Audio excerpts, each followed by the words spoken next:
మీ ప్రయాస ప్రభునందు వ్యర్థము కాదని ఎరిగి స్థిరులను కదలని వారును ప్రభు కార్యాభివృద్ధి యందు ఎప్పటికీ ఆసక్తులునయ్యుండుడి.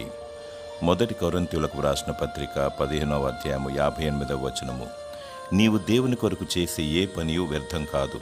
దేవుని కార్యాన్ని జరిగించుటకు వెనుకంజ వేయకు. నీవు చేయు ప్రతి పనికి ప్రతిఫలము దేవుని యొద్ద నుండి నీకు లభించును.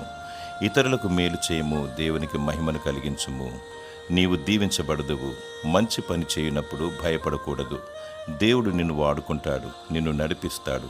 నిలకడ కలిగి నిందారహితముగా నిత్యము దేవుని నీతి కొరకు ప్రయాసపడుము. దేవుడు రానయున్నాడు, భలా నమ్మకమైన దాసుడా అని నిన్ను మెచ్చుకొనును. భయముతోనూ భక్తితోనూ వేచియుండుము, నిత్యరాజ్యము నీకు దక్కును.